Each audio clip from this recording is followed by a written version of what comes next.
What's up guys, Chase Auber here, bringing you another video to the channel. Today this video is sponsored by Toys R Us because just like me, they broke as hell and going out of business. Now, no, okay guys, I ain't going out of business, but I am broke as hell. But anyways, shout out to Toys R Us, rest in peace Toys R Us. WWE used to be sponsored by them for so many events. Hopefully this is not a sign for the WWE, but anyways, time to talk about the April 2nd, 2018 edition of WWE Monday Night Raw. Before this video gets started, give the video a big old thumbs up. Anyways, before I get into this video, I'm just going to let you know right now that there wasn't many really things to talk about from this go-home show from Raw, which is pretty bad because you would think that's oh, this is the final show before WrestleMania. This is how we're supposed to be hyped up, but it felt like WWE was just kind of sitting there and they were just throwing stuff. They were just like, this is what we think will be a good idea. They're just throwing random ideas out there. They're thinking this would be good, this would be funny, this is what we would want to do. So what was some of the build that we got from WrestleMania? Well, the Women's Battle Royale just had a match. Matt Hardy became a favorite, or I'm sorry, Woken Matt has become a favorite to delete everybody in the Andre the Giant Battle Royale. Care Bear has a brother named Brainstrom. Seth Rollins and Finn Balor continued their feud of matches because, you know, The Miz is a dad now, so he doesn't have to wrestle. Or maybe he got his Breakfast Club card because, you know, he did give birth to a daughter, Monroe Sky. Congratulations to The Miz and Maurice. So it was pretty much the build of tonight's show is kind of blah. The matches that got the most hype were the big matches. You know, those were the matches that got probably what I would say hype build, good build, anticipated build where I'm like, oh yeah, baby, I can't wait for Sunday at WrestleMania, because it doesn't matter about, you know, any big wrestling event. When it comes to certain wrestling events, you know, like Bound for Glory for TNA or Slammiversary for TNA, New Japan with Wrestle Kingdom, and anytime they come to the States, or like a Dominion or the G1, you know, WrestleMania is one of those shows like the Royal Rumble, like SummerSlam, like Survivor Series. I get excited for naturally. I'm just like, oh yeah, I'm super excited. I just get naturally excited because it's fun to watch and everything like that. But before I get into the big matches, I just got to address a couple things. You know, there's a couple things I got to address. First of all, we know what's on the pre-show now. It's the Andre the Giant Memorial Battle Royale, the Women's Battle Royale, and the Cruiserweight Championship. Now, they did unleash the Women's Battle Royale trophy to us, and if you guys are looking at this trophy right here, what does this trophy look like to you? Now here's the thing. I could pull out a science textbook and show you, but I don't think that's necessary. I mean, who designed this? Like seriously, I know Snickers had a hand at changing the name of this Battle Royale from that terrible name it was before, the Fabulous Moolah Battle Royale, to now just the Women Battle Royale. But couldn't you just put a giant Snickers or something, like saying this is the Snicker Women Battle Royale? I mean, this? I'm like, come on, WWE, you can't be this. You seriously, did Vince really look at this and be like, well, that looks great, damn it? No, come on, man, no. So that's gonna be on the pre-show. I'm surprised that Andre the Giant Battle Royale is on the pre-show, considering that they had that huge Andre documentary coming out in HBO the week after. So it's kind of like not even the week after, the Tuesday after WrestleMania. It drops April 10th. So it's kind of weird that, you know, the Battle Royale is kind of on the pre-show, and especially because we had rumors before that maybe Goldberg would possibly win it, or they would have a big name a part of the part of that match. So it's kind of weird that they would put that match on the pre-show. I don't know, maybe they're trying to get some bumpage for the USA. But there was one match that had some controversy of its pre-show placing. That was a Cruiserweight Championship match between Mustafa Ali and Cedric Alexander. They went through the 205 Live tournament, and then this led to a lot of people being upset, especially one JD from NY, who is a fellow YouTube content creator. He put this out there. I'm sorry, but Alexa Bliss versus Nia Jax is by far the most worthless match on WrestleMania. That match is the definition of pre-show. Cedric Alexander and Mustafa Ali deserved the main card. How great that entire 205 Live tournament was, damn shame. WWE Raw, shame WWE. So, here's the thing I would like to say. I am not trying to start beef with JD from NY whatsoever. What I am trying to do is explain how dumb it is that, you know, for someone that I just feel like has a bigger voice than I do in this wrestling community, and someone that, you know, personally I feel like would understand this a little bit more. You know how dumb it would be for the WWE, to have a Women Royal Rumble, a Women Elimination Chamber, to have one of the main belts that they fought for in that Women Royal Rumble, that the winner got to choose, and the Women Chamber that they were fighting for the previous month or a couple months ago. You know how dumb that would look on WWE if they were to put that on the pre-show? They're trying to make the significance of the women belt matter. And you're sitting here and you're saying, oh, well, I don't like Alexa Bliss and Nia Jax storyline, so that should be on the pre-show.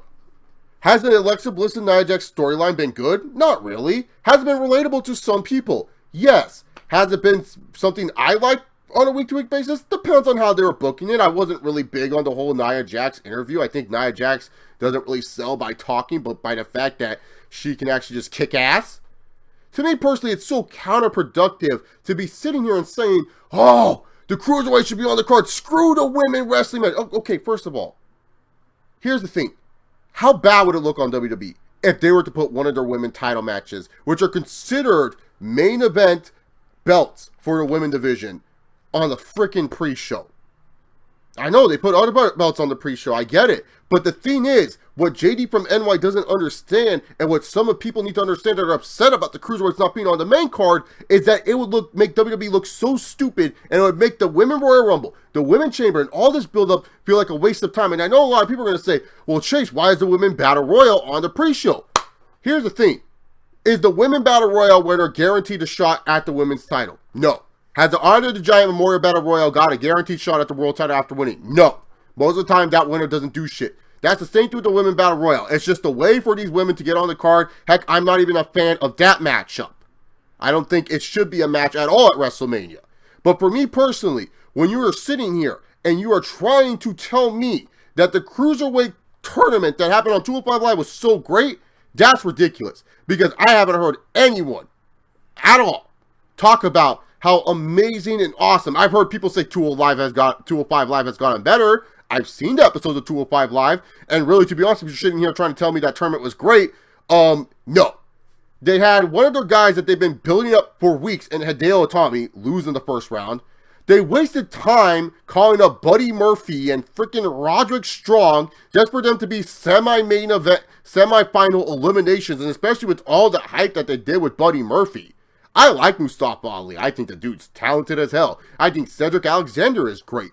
But when it comes down to it, for you to sit here, JD from NY, someone who is a knowledgeable fan, someone with a bigger voice in the YWC, to sit here and say, oh, the women should be on the pre-show, the women title that they built a Royal Rumble and a chamber match around to be on the pre-show is so stupid and dumb.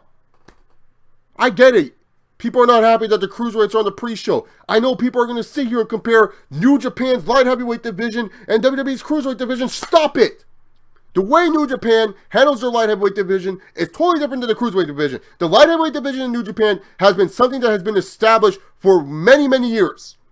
They have a Best of the Super Juniors Cup built around it. They have a division built around it. The WWE's Cruiserweight division, throughout its incarnation in history, has always been inconsistent. Originally, the Cruiserweight division wasn't separate from the main roster. If you remember, the Cruiserweight division's wrestlers would normally face a lot of the main roster talent to get some of the bigger guys over back in the day. Rey Mysterio, if they wanted Big Show to get heel heat, they would send their Cruiserweight champion Rey Mysterio to face the Big Show for him to get his ass kicked so Big Show could get heel heat.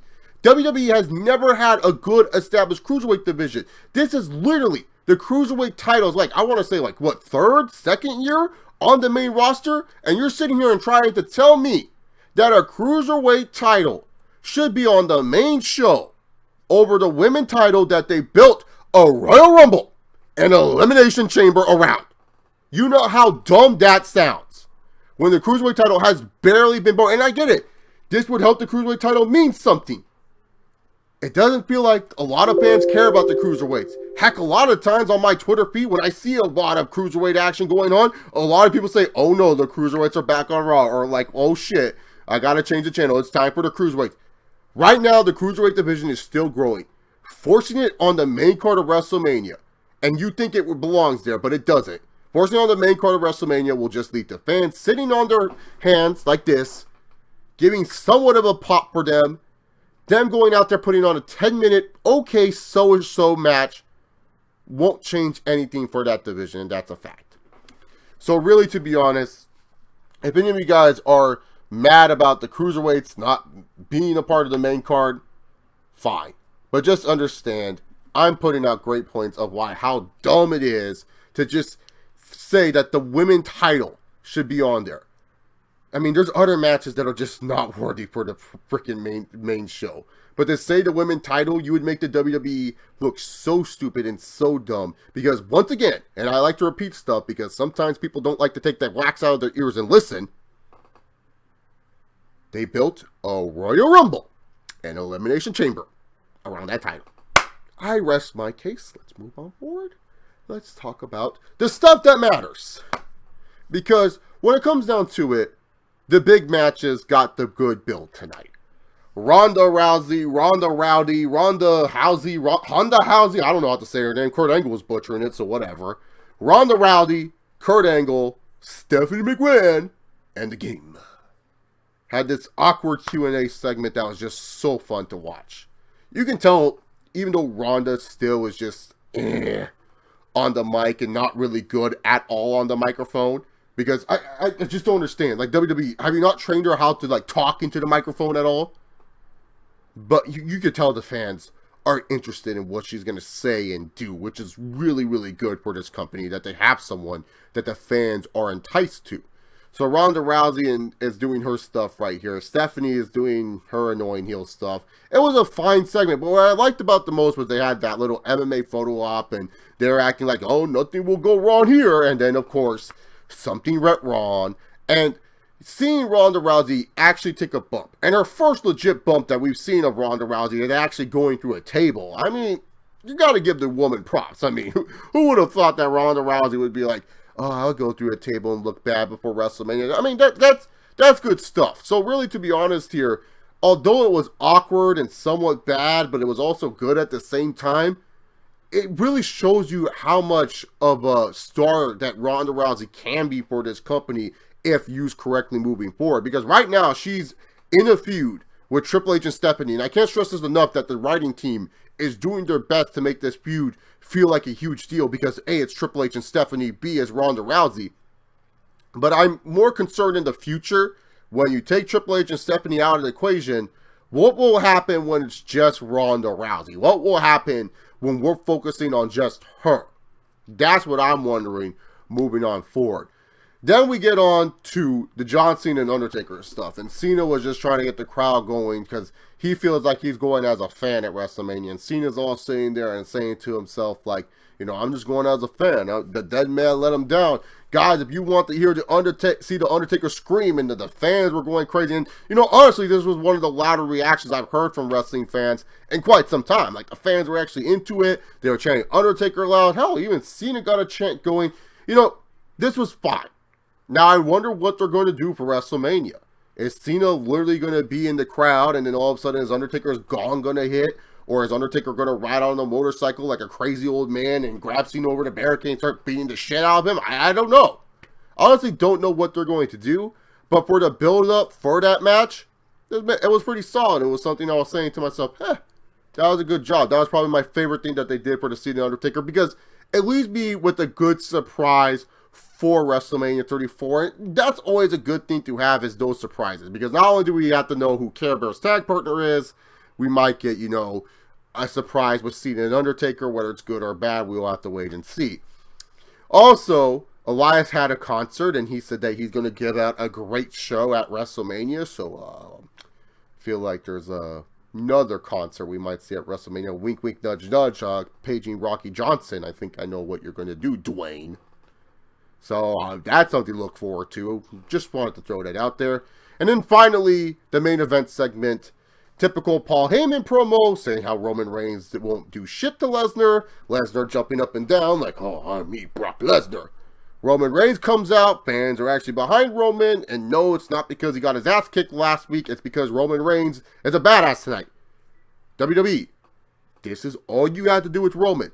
You did it earlier tonight. Kurt Angle said, hey, don't do anything stupid. Roman Reigns is like, I'm going to kick his ass.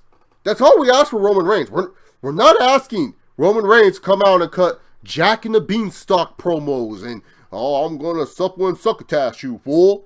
No, we just want Roman to be a badass. We just want Roman to go out and kick someone's ass. And so you had it where the main roster guys are protecting Roman. Roman's all like, you're really going to let this bitch get away with that? And the main roster guys are like, no. And they all stepped aside. Roman Reigns walks down. And then Brock Lesnar does what you should have been doing with Lesnar this whole time. Like, Brock Lesnar's character, I don't give a shit. Yet you make it where Lesnar gives a shit and tries to kick Reigns' ass. Now Lesnar is all acting all tough. Reigns gets in the ring. Lesnar rolls out. And then you make the ultimate punk move where Lesnar grabs a steel chair because it's like, dude, you're freaking Brock Lesnar. Do you really need a steel chair against it? There you go. Wow, I can't believe it took them till the final week to understand how to book a Reigns and Lesnar feud. But hey, they finally did it. So you have Lesnar look like a punk because this guy's a former UFC champion. And this guy's supposed to be the baddest man on the planet, but this dude needs a steel chair against Roman Reigns. Then you give Reigns his moment. You have Reigns, Superman punch, Superman punch, Superman punch, Superman punch. Brock Lesnar goes ahead and gives the Universal title a big hoist. The fans gave a good reaction to it. And then afterwards, you remind us that it only takes one F5 because that's what they've been building up for this whole gosh dang time was that Brock Lesnar, ever since he beat Goldberg, he has been beating people with just one F5. Goldberg, Samoa Joe, Roman Reigns at SummerSlam, Carabao at No Mercy. All it takes is Kane at Royal Rumble. All it takes is one F5 to end it. That's a way to get people wondering, oh, even though Roman did all that damage, Lesnar can still get up. And Lesnar has one move that can finish it. And that's one F5. Now, it all matters how WWE uses that F5 in the match at WrestleMania. We'll worry about that till WrestleMania. But for my money's worth, WWE did a good job at building up the excitement for Reigns and Lesnar in a good way.